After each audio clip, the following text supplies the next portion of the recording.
نحمدہ ونصلی ونسلم علی رسولہ کریم۔ آج انشاءاللہ ختم نبوت کے مسئلے اور قادیانیوں کے مسئلے پہ انشاءاللہ عز و جل گفتگو کریں گے۔ ایک اعرابی حضور کی بارگاہ میں حاضر ہوا اور اس کے ہاتھ میں گو ایک پرندہ موجود تھا، تو اس نے حضور کی بارگاہ میں عرض کی کہ محمد، اگر یہ مری ہوئی گو جو میں شکار کر کے لایا ہوں، اگر یہ شکاری میری شکار کی ہوئی گو تمہاری نبوت کی گواہی دے دے تو میں تم پر ایمان لے آؤں۔ تو میرے آقا کریم علیہ الصلوۃ والسلام نے اسے مردہ گو کو ارشاد فرمایا اے گو اٹھ اور بتا میں کون ہوں۔ تو اس نے کہا کہ میں گواہی دیتی ہوں کہ آپ اللہ کے رسول ہیں اور آپ اللہ کے آخری نبی ہیں۔ تو اسی طریقے سے کئی آیت مبارکہ، کئی احادیث مبارکہ، سینکڑوں حدیث، سینکڑوں آیت مبارکہ، اجماع امت اور اتفاقی رائے ہے کہ جو بھی شخص اس عقیدے کے اندر ذرہ برابر بھی شک کرے تو ایسا شخص دائرہ اسلام سے خارج ہے۔ قادیانی بدترین مخلوق ہیں، بدترین کافر ہیں۔ کافر تو کافر، کافر کے ساتھ ساتھ قادیانی مرتد ہے۔ اب سوال یہ ہے کہ مرتد کون ہوتا ہے، انشاءاللہ عز و جل اس کو بیان کریں گے۔ پہلے اس چیز کو بیان کرتے ہیں کہ قادیانیوں کے دو گروپ ہیں۔ ایک گروپ ہے لاہوری گروپ اور ایک ہے ربوہ گروپ۔ لاہوری گروپ کا جو عقیدہ ہے وہ یہ ہے کہ لاہوری گروپ مرزا غلام احمد قادیانی ملعون کو معاذ اللہ نبی مانتا ہے، مجدد مانتا ہے، اس کے علاوہ اس کو مہدی مانتا ہے اور معاذ اللہ مانتا ہے کہ اس پر وحی آتی تھی، اور اسی طرح کے جو کفریات اور مغلظات ہیں وہ غلام احمد قادیانی ملعون کے بارے میں مانتا ہے۔ یہ ہیں لاہوری گروپ کے عقائد۔ دوسرا قادیانیوں کا گروپ ہے ربوہ گروپ۔ اچھا، ربوہ گروپ اور لاہوری گروپ میں صرف فرق اتنا ہے کہ ربوہ گروپ والے غلام احمد قادیانی ملعون کو نبی تو نہیں مانتے، لیکن وہ اس کو مجدد مانتے ہیں، اس کو معاذ اللہ اللہ کا ولی مانتے ہیں، اس کو نیک شخص مانتے ہیں۔ اب فرق صرف دونوں میں اتنا ہے کہ وہ جو نبوت کے تمام دعوے ہیں لاہوری گروپ اس میں مرزا غلام احمد قادیانی کو شریک مانتے ہیں، جبکہ جو ربوہ گروپ ہے وہ صرف نبی نہیں مانتا، اس کے علاوہ کئی فضائل و مناقب ہیں معاذ اللہ وہ اس کے بیان کرتے ہیں۔ اب سوال یہ پیدا ہوتا ہے کہ یہ دونوں کے دونوں گروپ کافر ہیں، مرتد ہیں۔ وجہ کیا ہے؟ وجہ اس کی یہ ہے کہ جو پہلے والے جو گروپ ہے، جو پہلے والا گروپ ہے، ان کا تو کفر بالکل واضح ہے کہ وہ تو آخری نبی مان رہے ہیں معاذ اللہ، توبہ استغفار۔ اور جو دوسرا گروپ ہے وہ کم از کم نبی نہیں مان رہا، لیکن مجدد، اللہ کا ولی، نیک شخص، نیک مسلمان ضرور تصور کر رہا ہے، تو اس صورت میں وہ بھی کافر ہے، کیونکہ قادیانی ایسے کافر ہیں، ایسے مرتد ہیں کہ جو بھی ان کو کافر نہ مانے وہ شخص خود کافر ہے۔ ایک ہوتا ہے کافر، مثال کے طور پہ یہودی ہے، نصرانی ہے، ہندو ہے، یہ ہے کافر۔ دوسرا ہوتا ہے مرتد۔ مرتد کون شخص ہوتا ہے؟ مرتد وہ شخص ہوتا ہے کہ جو پہلے اسلام لے آتا ہے اور پھر اسلام سے منحرف ہو جاتا ہے، اسلام کو چھوڑ دیتا ہے، تو ایسا شخص مرتد ہے۔ تیسرا جو شخص ہوتا ہے، جو تیسری کیٹیگری، وہ ہے زندیق۔ اب یہ جو زندیق کافر ہوتا ہے، یہ جو مرتد کافر ہوتا ہے، یہ کافر اصلی سے بھی بدتر ہوتے ہیں۔ زندیق کافر کون ہوتا ہے؟ زندیق کافر وہ ہوتا ہے کہ جو ہوتا تو کافر ہے لیکن اپنے آپ کو کافر نہیں کہتا، ہوتا تو کافر ہے لیکن اپنے آپ کو مسلمان کہتا ہے۔ تو قادیانی زندیق کافر ہے، مرتد کافر ہے۔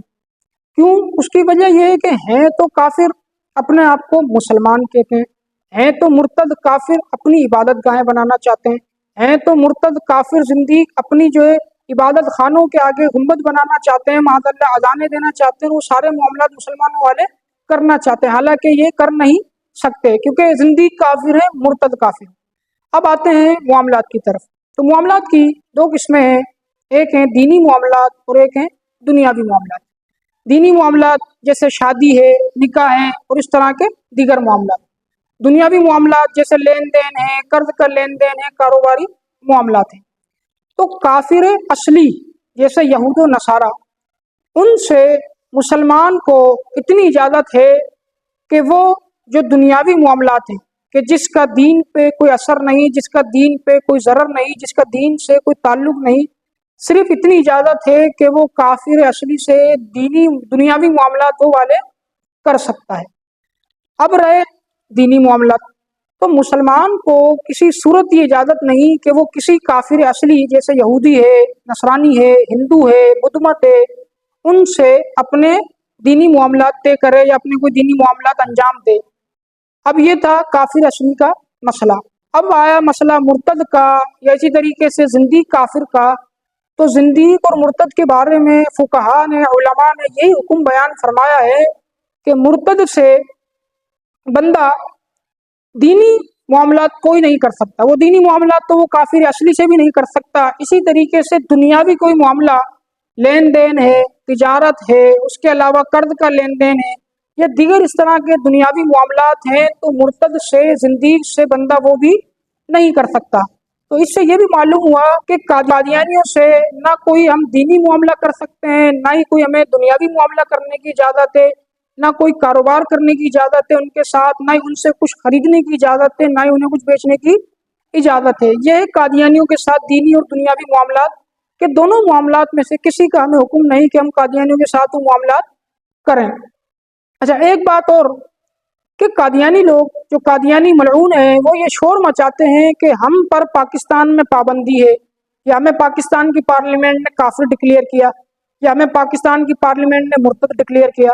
تو یہ بات یاد رکھیے گا کہ پاکستان تو پاکستان کے علاوہ دنیا میں کئی ایسے اسلامی ممالک ہیں کہ جن میں قادیانیوں پر پابندی ہے۔ جیسے مصر میں قادیانیوں پر پابندی ہے، یہاں تک کہ مصر کی پارلیمنٹ نے یہ بھی بات واضح کی کہ قادیانیوں کے اسرائیل سے تعلقات ہیں۔ اسی طریقے سے سری لنکا میں بھی قادیانیوں پہ پابندی ہے۔ اسی طرح سعودی عرب ہے، سعودی عرب میں بھی قادیانیوں پر پابندی ہے۔ اسی طریقے سے شام ہے، شام میں بھی قادیانیوں پر پابندی ہے۔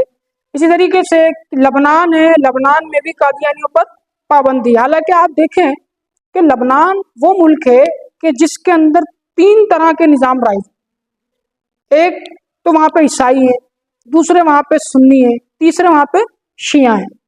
کچھ تو جو سرکاری شعبے ہیں، کچھ سرکاری عہدے سنیوں کے پاس ہیں، زیادہ تر جو سرکاری شعبے وہ شیعوں کے پاس ہیں، اور اس سے بھی زیادہ جو سرکاری شعبے ہیں لبنان میں وہ عیسائیوں کے پاس ہیں، کرسچنوں کے پاس ہیں۔